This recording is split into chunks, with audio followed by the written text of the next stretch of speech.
Caroline. Hi, I'm Gail Luxenberg, and I want to welcome you all here today.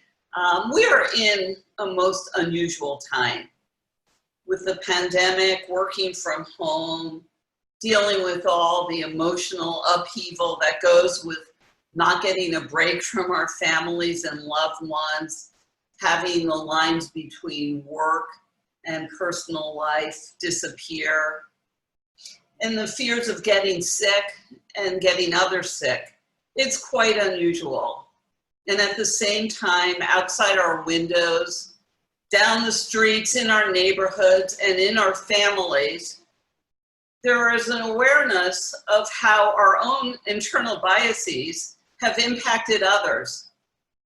The Black Lives Matter movement has awakened a lot of our awareness, biases not only towards people of color, towards women, towards those with disabilities, towards those who don't look or act or talk like us.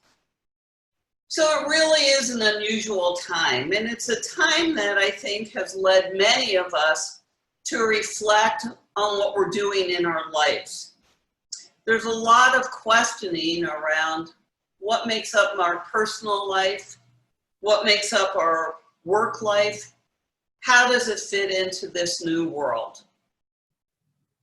So today is an inaugural session of a series that we're launching about finding meaning in your career. Today I've invited Eric Weinheimer to join me in conversation on the topic.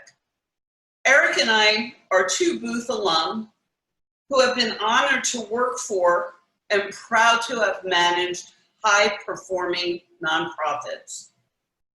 Eric has done so here in Chicago at CARE and Forefront, and I have done so here in Chicago at Jewish Vocational Services, in Atlanta at the JCC, and in Seattle, where I was the CEO of the Habitat for Humanity. Neither of us started in the nonprofit world, but that's where we opted to land. We both know that the skills we learned at Booth made us better leaders in the nonprofit world. This session today is being sponsored by the Chicago Booth Alumni Club, and I hope after this session that many of you will join us to see the other activities that we do. Our mission is to bring alumni together, and we're doing the best we can under these circumstances. So we do welcome you all today. I know so many of you on the call are alum, and glad that you can be with us. We're also working in conjunction with the Russ Standy Center at the University of Chicago. And if you don't know Russ Standy, you might want to just visit their website and sign up for their newsletter, because doing good is worth doing well at Russ Standy, and we're really proud to have them as part of the Booth offerings. I also want to thank today the team from Bank, and if you don't know about Bank, started by Judy Malley and Gail Heller, it's the Booth Alumni Nonprofit Consultant Network, a place where you can volunteer and find meaning in your work. So that's the preamble, and let me introduce my cohort today. I'm honored to be in conversation with Eric Weinheimer. Eric has recently stepped down from 6 years as the CEO of Forefront, the statewide membership organization in Illinois, serving over 1,000 nonprofits and foundations. Before that, he spent 18 years at CARE, whose mission was to eliminate poverty, and where they placed over 6,500 people in jobs under his leadership. I know what an inspirational leader Eric was there, because we met when we were both leading vocational service agencies in Chicago. He was so inspirational. Eric started his career as a lending officer at the Union Bank of Switzerland, and as an account executive at GE Capital. He graduated from Booth, the part-time program, in '94, and his BS is from Boston College. The format today is Eric and I will talk a bit, and then we'll ask you to unmute yourself and go on video so that you can join us and ask us questions. So Eric, welcome. Thank you so much, Gail. Delighted to be here. Glad to be with you. So in this new pandemic world, and with all that's going on out our windows, are you getting a lot of questions that start, I want to do something meaningful in my career? And how do you answer them when you do get them? Well, it's interesting, Gail, because I've been having these conversations with people for, I would say, last 6 to 8 years. I made the switch from corporate banking into the nonprofit space, 24 years ago. And I remember when I did it, and I would tell my colleagues and family members that I was going from corporate banking into nonprofit, workforce development, working with individuals who are homeless, people who are struggling in poverty. And I'd get this quizzical look, like they just didn't understand, they couldn't compute, like it was a complete 180. And in their mind, there was no connection between my business corporate experience and moving into a nonprofit organization. That was 24 years ago. And what I have found over the past, again, 6 years, 8 years, is more and more people approaching me and saying, hey, I want purpose in my life. I've been working in the for-profit space. I want also purpose in my life. And interestingly enough, you'd think it's mostly young people. Most of the people who were approaching me when I was at Forefront, they were middle-aged. They were later in their career, and they had done the for-profit work. And now they were looking for, again, purpose, looking for more meaning in their work. And so I think that these conversations have been accelerating over the past 6 to 8 years, but certainly over the past 6 months, they've really taken on even more sense of urgency and importance. And people are really grappling with their place in the world and the difference that they can make. And they see a nonprofit career as a way to, again, bring together their paid labor and their sense of mission and wanting to make a difference in the world. Absolutely. So has it accelerated in these times, Eric? Those questions that you're getting from folks, is it even more pertinent or more front of mind right now? Absolutely. Absolutely. It's interesting because I think this is such a time for uncertainty for all of us, right? For some people, the millions of people who have lost their jobs, they're thinking about their financial situation, obviously wanting to stay healthy, but you cannot ignore all that is happening, all that is, for people who maybe had the privilege of ignoring the significant disparities in wealth and the inequities between the races. And then you have all the civil unrest that you just can't ignore that. And so I think people are really, this is a time for all of us where I think we're really reassessing our place in the world. We're reassessing our careers. We're looking at the impact we're having in our local community. And we're looking at our health in a different way. We're looking at how we engage with our families and with our friends in a different way. So this is definitely a time of introspection for people. And that includes, do I switch my careers, or how do I find more purpose in my current career? So let's talk about some of the nitty-gritty in making that switch. First of all, how did you do it? How did you cross from the for-profit world into the non-for-profit world? What was the path? Networking. I think one of the things that we do not do well in our educational system here in the United States is helping people to understand how they build their social capital. We talk often about how you build your financial wealth and your financial capital, but we don't talk to people and teach them about the art and the science of building your social capital. And certainly in a place like Chicago, where there is a lot of connectivity, there's this focus on civic engagement, there's a lot of clubs and networks. We have a beautiful opportunity, a prime opportunity for us to build our social capital. And so 24 years ago, I was in banking and I was looking to make this switch. And I remember just reaching out to people who inspired me, people who I said, I want to be like them when they grow up. And they could be people at my church. They could have been people at my clubs. They could have been people just in my neighborhood. But it was very intentional upon my part to, I'm in banking. That wasn't a good fit for me. I learned a ton. I appreciated the experience, but just saying to people, hey, can I get 30 minutes of your time? I want to learn. I want you to talk about yourself. I want you to tell me what you're doing, especially those people who did make that switch from the corporate or the for-profit into the nonprofit. I want to just learn from them. And people love to talk about themselves. And so as we're thinking about how do we make this switch or how do we create more meaning, first of all, identify those people in your network that inspire you, who you think could teach you a lot. And certainly in today's environment, this is one of the advantages. Getting on a 30-minute Zoom call, people are very willing to do that because they don't have to travel to go get coffee. They can just give you 30 minutes of their time. And certainly with LinkedIn, we got an opportunity to really leverage that network as well. Right. So I'm sure, like you, people are during these times doing more networking because they have the time to do it. They're not in their office, they're at home. We're probably both getting invitations from LinkedIn. We're getting people reaching out. So once you do reach out and make that connection, what do you say to somebody who's working right now in the for-profit world and wants to switch over to the nonprofit?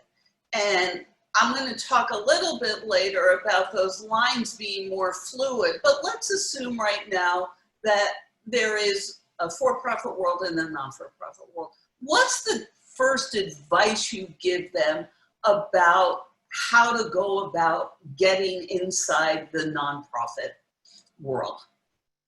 My first piece of advice is for people to really, again, do some introspection, some self-discovery, and understand what it is that moves them, what it is that drives them, what's their passion. When was the last time they were moved to tears by a story, or there's an issue that they care deeply about, or they listened to a piece on the radio or the television based upon a specific issue? Oftentimes people would come to me when I was at Forefront, and they would say, I want more purpose in my life. I want to be in the nonprofit sector. Well, guess what? Nonprofit sector is really, really big. It's like saying, I want to be in the for-profit sector. Well, I can't help you unless you share more about what it is that you want to do in the nonprofit sector. Is it women's issues? Is it racial equity? Is it alleviating homelessness? Is it education? And if it's education, is it early childhood? Is it post-secondary? There's hundreds of different issues that people are involved in. And so we need to be as specific as we can be. First of all, understanding what it is that we want to do. And if it's not just one thing, maybe it's three things. But that way, when you're talking to people and saying, hey, I want to learn about you, I want to move into your space, I want to do a career in the nonprofit sector, their mind can then start to think of, oh, you're interested in women's issues? I know these 4 people who are doing X in this space within the nonprofit sector. So you want to be as specific as you can be so that you can direct the conversation with those folks in a way that you're going to get other contacts and allow you to move further in the journey. That's great. So now I'm networking, I've identified my interest areas. Can you tell me a little bit about how nonprofits function differently than for-profits? Well, we have to be very careful when we use the word nonprofit because, again, going back to it's like for-profit. That's a huge sector, right? Right. Nonprofits include major educational institutions. They include major hospitals that operate more like for-profits. So, for example, if I'm really passionate about post-secondary education, well, there's going to be resources. There are going to be ways of operating which are much more similar to the for-profit than, say, if you're looking to get into a small arts organization or you're looking to do a community organization that is focusing on like a food bank, per se. Those are very different animals. And so once you begin to identify and drill down, this is the issue that I care about, this is where I care about it in this particular area of the city or wherever I live, this is the size of organization, this is what I want to do, then you're going to be able to assess what's going to be that transition from the for-profit, where I'm used to having infrastructure and I'm used to having resources, and there's a certain discipline that may or may not be lacking in the nonprofit space in that particular issue area. Right, right. And what about I've identified where the sector I want to work in. I've identified some of the people who are in that center. What about my skill set? Does it translate? Does it make sense in a nonprofit structure? How do I answer that question? It absolutely makes sense. And as you mentioned, the fluidity between nonprofit and for-profit, more and more nonprofits are looking for business people who bring a skill set that is very transferable, that is very much needed in the nonprofit space. So absolutely, there are transferable skills. And I think people need to think, much more creatively about how those skills can be transferred over. It's interesting. I had a conversation with a young woman, and she was in the for-profit space. And we went through this exercise, and she wants the nonprofit. She wanted purpose. I said, well, that's great. Well, she identified that women's issues was one of her big, passions. Great. What are we talking about? Advocacy for women's rights? Are we talking about economic development? Are we talking about reducing domestic? Oh, it's economic development. Great, wonderful. Well, within those structures, what types of things are you looking for? Administration? Do you have technical finance skills or IT skills? Is it the program side where you can develop programs? Is it development and fundraising? She said, well, I love to write. I'm like, oh my God, fundraising, development, they are desperate for people who know how to write. And she went through this whole process. She networked with me, identified the issue, identified the specific the subset within that issue. And then she said, and I love to write. And that skill is certainly transferable, but so are IT skills and finance skills and advocacy and policy skills. Those are transferable as well. So absolutely, we need to think not only what am I doing and I was in banking, for crying out loud, and then I became a CEO of a nonprofit. I had never raised a dime before in my life. I'd never worked with homeless people, but I had a transferable skill set. I had a business skill set, and I knew how to build organizations. Right. Absolutely. Don't let that hinder your moving forward towards a career that's more purpose-driven. So let me ask you a question. If I'm working in one of those areas today, the reality is I have certain expenses in my life. Am I going to be able to be compensated the same way in the two different worlds? Again, depending upon the particular area of the nonprofits that you are seeking, we call them the eds and the meds, education and medicals. Those are a different beast than the other nonprofits. But, in some cases, you may have to make an adjustment. But guess what? A woman who I know who's a leader in the nonprofit sector, she was working for an insurance company and she wanted purpose in her life. And so she's a phenomenal writer, by the way. She didn't do that in her insurance business. And she was an executive in the insurance field. She saved her money over a year because she knew she was going to make this transition. She took a huge pay cut to become basically a grant writer for an organization that she cared deeply about their cause. But she was so talented, and she is so talented, that she rose through the ranks very quickly, and now she's the CEO of a nonprofit. And so depending upon the organization, yes, you may have to make an adjustment, prepare for that.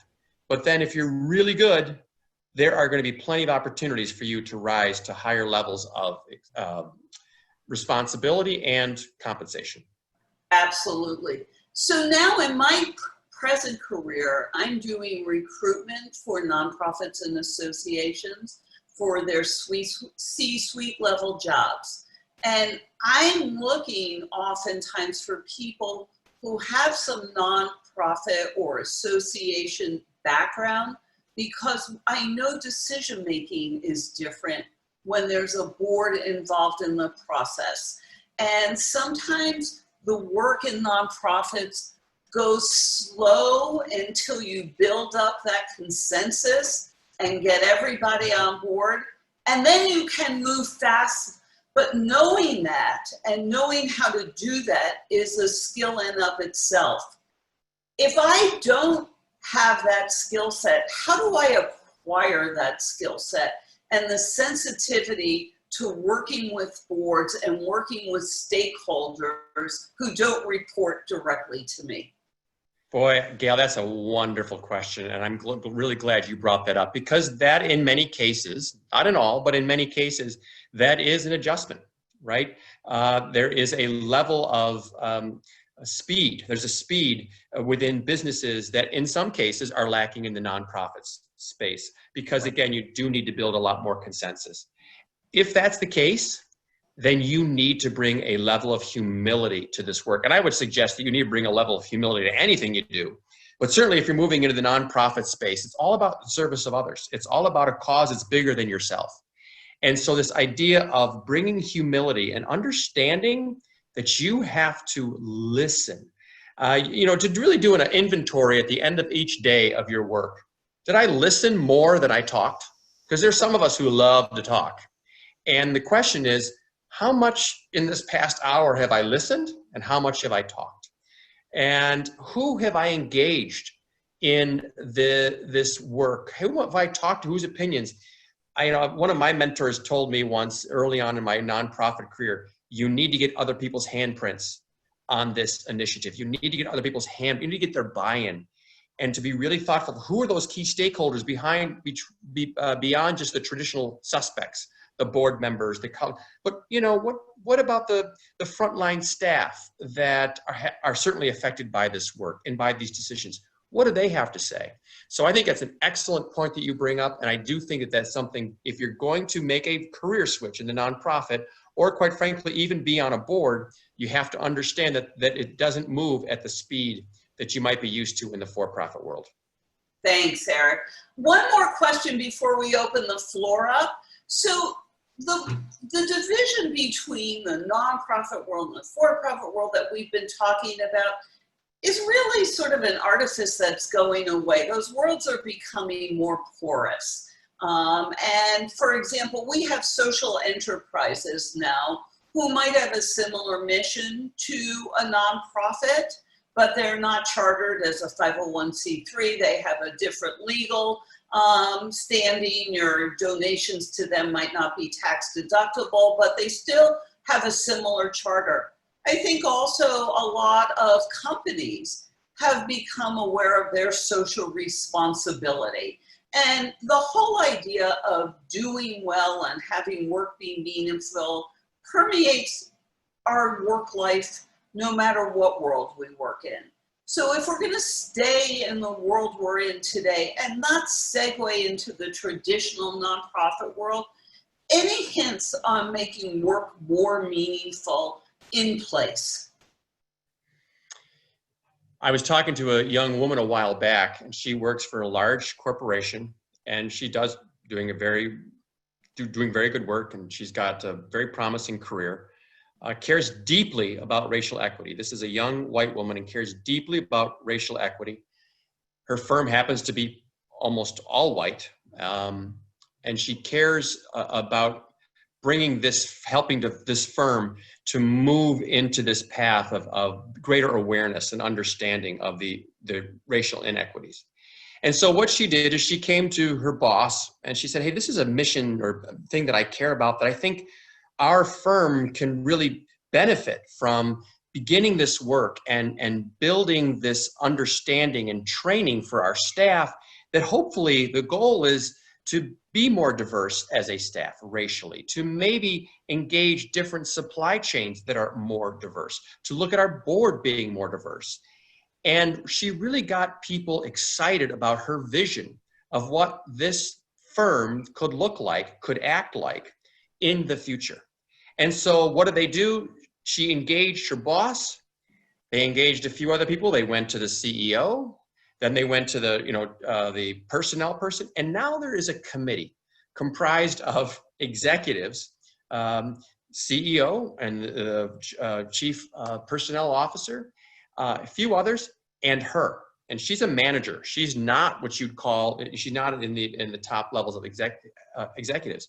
But what she did with her idea, because she felt so passionately and she engaged others and helped them to see the opportunity, not just the importance of and doing right, and doing good, but to know that this could really benefit our company and we could tap into new markets. She never left her job. She never left her company, but she's got this renewed sense of purpose in her work.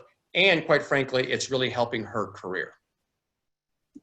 Great. I love hearing those stories. So we're going to try this experiment and see if our online community can come to life and ask us some of their questions. And before we wrap up, we also wanted to give you some resources where you could find information, but I'm going to open the floor up now and see if we can make this work over Zoom.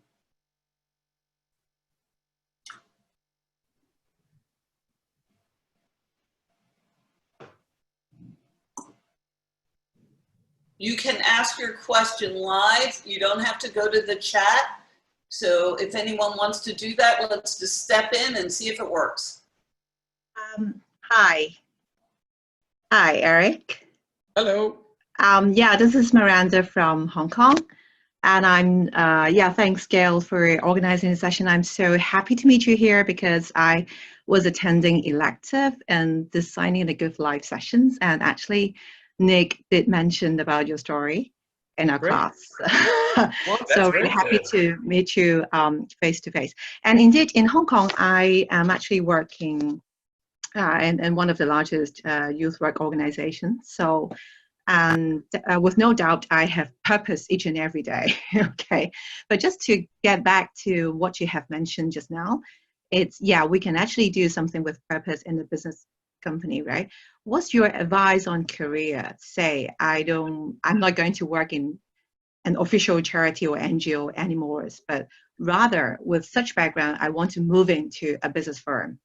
Working for CSL like that. So what's your advice and how I can better prepare for that? That's the first question. And the second question is, honestly, having been in the sector, I don't know if that could be actually the context in Hong Kong, is always like an angel if you have been in the iBank business sector and then moving into the nonprofit. Oh, wow, you're doing great things, right?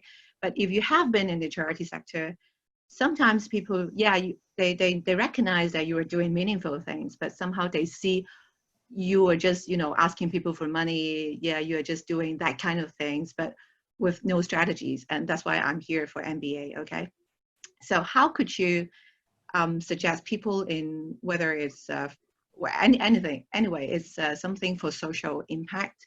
How could you see we can better bridge the gap, right? To communicate with the business people. It's not just about, these people worth your support, but the language or the tactics to really get these business people understand the value. And especially for those purposes that would take time, right? Not immediate impact, right? Not the big numbers that they want to see in newspaper or online marketing. Yeah, 2 questions, thank you. Great, Miranda. Eric, you going to grab that one? Absolutely, Miranda. Thank you for that question. And I would, Miranda, just a little clarification. Are you a Booth grad or you're a Booth student? I'm currently a current student, actually, my 2nd year. Okay, awesome, awesome. One of the things that, what you're paying for as a Booth student and we paid for as Booth grads is this network. And what I think we're very short-sighted, and I put myself in this camp, is we think we get our degree and then, well, thank you, Booth, and then I move on to my career. And I think what the Booth Alumni Network offers us, again, I'll speak for myself, I have not leveraged that to the point that it needs to be leveraged. I think in the times that we're living in right now, no matter where you are, whether it be in Hong Kong, Chicago, the times that we're living in now, I think people understand, in the for-profit side, they understand, A, how critically important the nonprofit, you call them charities, but how they are to a civil society, number one, and they're understanding clearly, more clearly, I should say, the skills that are necessary to operate in this environment. I mean, these are complex organizations. These are, not only do you have to fulfill your mission, but you have to deliver on financial results. And so I think you're in an environment, we're all in an environment, Miranda, where people are going to be much more open to conversations with you, whether it be about, hey, I want to move back into the for-profit space. You know, I was talking to someone the other day, they had spent their time, their life, or their career in the nonprofit space, and now they got this amazing job with Facebook because Facebook saw the work that she was doing in community and they knew they needed more access and skills and strategies around that. So I would leverage my experience in the nonprofit space. I would really focus on the business side of the work that you're doing, not just the social impact side. And I would leverage, and you're doing that today, I congratulate you, I would leverage this alumni network, because I swear to God, when I get a call from somebody or an email from somebody saying, hey, I'm a Booth grad, I just graduated, would you meet with me? I meet with them because they're a Booth grad. And so leverage that. And I think to really highlight the work that you're doing, but also not from just a mission perspective, but also the business that you are running or helping to run in your organization. It will really resonate with people, especially Booth grads. Yeah, that's great. Thank you, Miranda. Yeah. All right. If you'd like to ask a question, unmute, and there we go. Yeah, hi, this is Usman Kosa. Thanks for putting this together. So I'm a full-time Booth grad, maybe about a decade ago, and I work in investment banking. And my question is, kind of, where does kind of a potential sabbatical fit in? Because you kind of mentioned being in your current organization and looking for impact, and thinking about a problem or going nonprofit. How do I think about, I want to solve a problem or address something that's impact or nonprofit, but I also want to think about like taking a year or two off to do that kind of full time. How can I think about that framework or that conversation with my current employer, or just how do you see people kind of deal with that challenge? So let me just get clarification. You want to potentially stay with your employer, take a 1-year sabbatical to address this issue that you care about, and then return to your employer? Correct. And do you think that they would be open to that conversation with you? What kind of response do you think you would get from them? I think that's the challenge, right? For a role that's very client-focused and revenue generating, you can't be kind of a part-time employee in that space, right? So that's where I'm just challenging. The challenging part is even initiating that conversation. But I was just wondering if there's even others who've done something like that. Given obviously I want to maintain that option value and the way we're compensated, right? Like you kind of have future compensation. So I'm trying to understand, like, how do I go in not with one leg but two legs into a nonprofit effort, but also maintain this option value? And maybe it's too specific, and I don't want to get into specifics, but really trying to understand whether you even feel like this is a path that others have taken. And there's synergy in terms of what I cover. I cover for-profit education, and I want to get into non-for-profit education for a year or two. You cover for-profit education in your job? Yes. So absolutely, this happens often. I don't know in the midst of COVID what it looks like, obviously, but when I was at Cara, Goldman Sachs offered 4 managing directors throughout the world exactly what you're suggesting, a 1-year sabbatical to work on Goldman's dime. This was a unique situation. I'm not sure that your firm would pay for your salary to do this, but they offered them to work 1 year on Goldman's dime to help to be embedded in a nonprofit and help them with this special initiative. And we were very fortunate at Cara to get this managing director from Goldman Sachs work with us for a year. He helped us to start a social enterprise, and then he went back to Goldman, and then he continued to be on our board. He was invaluable to the success of Cara. And I guess from my perspective, that's similar to that conversation, that story I told you about that young woman. If you were to present not just, hey, this is an issue that I care about, that we should care about, but also present the business case that there may be potential for the firm as we move into this field. I think that that is a real opportunity. And I think, however, it's going to take some time to cultivate, right? If you were to go into this boss tomorrow and say, hey, I got this idea, they might be like, what the hell are you talking about? But if you begin to engage others in the possibility and engage them in not only how can we help this firm, I mean, I know a number of firms. I was talking to a firm yesterday. Their issue is food banks. Around the world, all their offices, they invest in food banks. If this were a cause that maybe you could engage the executive team and your fellow colleagues, like this is a cause that our firm can care about and invest in, and they can maybe you can make the case from a business perspective, I think that they would be more open to the idea of a sabbatical. Again, maybe not tomorrow, but over the 3, 6, maybe over the next year. But I think you have to do some prep work and really move them in that direction so that they'll be more open to that conversation. Right. Eric, I think you're so right on that. I think that your interest, the corporate interest, and the nonprofit interests all have to align around the work. And I think that's the key component. Yes. Great. Good. Thank you. Thank you, Usman. Anybody else?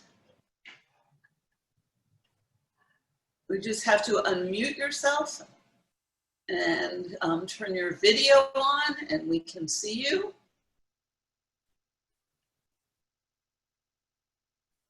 While you're doing that, oh, here we go. Caroline. Hi. Yeah, I just wanted to throw out a question that was submitted during registration, which is about the sort of quote unquote politics of work-life balance, of sort of navigating some of the, office politics sort of conversations. They were asking about how does it look like? They know how it looks like in a for-profit situation, but how does that translate to a nonprofit situation? Do you find it being your life is more balanced, like you're able to have a life outside of work more or less, or what does that look like? Thanks. So again, back to my comment earlier, because I think it's a really important distinction, is like, what kind of nonprofit are we talking about? I think that, is it a large nonprofit, educational institution? That's very different than a small community organization. I will say, excuse me, I will say that I've talked to too many people who say to me, boy, I want to get out of the corporate world and I want to move into the nonprofit world because I want more work-life balance. In their view, it's going to be easier. There's not going to be as many demands. And I think that that's really incorrect understanding of the work that's required in the nonprofit space. There is increasingly demands for services. There are fewer resources, fewer staff, and so there's more responsibility put on those people. Again, these are smaller organizations, but there's more requirements and demands put on those people who are doing this work. So if you're looking for better work-life balance, I'd be very skeptical about whether you can achieve that, particularly in a small to mid-size nonprofit, particularly in these times in which we're living. I'm so glad somebody asked that question because I will second you on that, Eric. We have a question? Hi, this is Gaurav. I'm based in Chicago, XP90. Can you turn yourself up a little bit? We can't hear you. Oh, yeah, sorry. My There mic you was up. Yeah, this is Gaurav based in Chicago and XP90. I had a question, so how did you decide on the timing? Did you always wanted to do nonprofit and then there was a trigger event, or or did you started something like not full-time and then moved into it full-time? How did you go about deciding on doing it on a full-time basis? In my 20s, I was in banking. Basically, I needed a job after college. I wanted to buy a car, of course, and I had to get a job. So I got a job, and it happened to be in banking. And then when I got to be about 28, 29, I, again, did a lot of self-discovery, a lot of soul searching. I did a lot of networking. I did a lot of reading, and realized that what really motivated me was mission, not so much profit. Again, there's nothing wrong with profit, but what really got me excited was mission, being part of a purpose-driven organization. And so I networked and networked. And so I think this is a process, right? And you need to position yourself, put yourself in a position so that when an opportunity does arise, you've done that self-discovery. You've done, quite frankly, the very practical stuff of, what kind of salary can I afford over the next 2 or 3 years? Interesting, when I made the transition, I met with a neighbor who made the switch from for-profit to nonprofit. And he asked me some really unsettling, difficult questions. And I'm so grateful he did. But he would say, how many more kids do you want to have? How many vacations do you want to go on? How often do you want to buy a new car? And I was, a little bit turned off by the questions. But I think what he was saying is, yes, okay, I want to make this, I've done some self-discovery. I'm wanting to get a nonprofit. Is it big nonprofit, small nonprofit? And look at some of the practical implications for yourself, for your family as well. To do all of that analysis and that self-discovery over a number of years. And that includes, again, networking, so that when an opportunity does arise like it did for me, you've done that work. And then you can make the right decision for you and your family.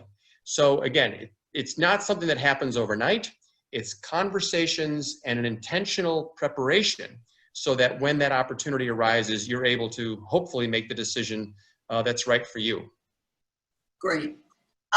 Let me say a few words in closing before we end our session. I want to thank everybody for their questions. Eric, I want to thank you for your time. Really terrific. Eric and I are both on LinkedIn. If you want to find us and follow up, we're both in the alumni directory. I presume you're in the alumni directory. So you can find us that way. And there's some resources that we might point you to quickly. And Eric, chime in if you have any. One good place to do research, if you haven't been there, is guidestar.org. Every nonprofit has to file a tax return. It's called a 990. And the 990s have to be public, and GuideStar has them all. You could go there. You could go to Charity Navigator, and you can sort by interest area. You could sort by state, so you can really hone down into your locale or the type of nonprofits. And if you spend some time reading those tax returns, you get a wealth of information in there. So I always point people to GuideStar. Idealist.org is a good place for job openings. AFP is a good place for job openings. Eric, Forefront as well? Forefront for here in Illinois, absolutely. And here in the United States, most locations, most states have associations of nonprofits, which could be very helpful as well. Absolutely. So great. I want to thank you for today, and thank you all for taking time out of your day to spend that with us. Thanks so much. There's more conversations coming up. They're on your screen. Thanks for your time.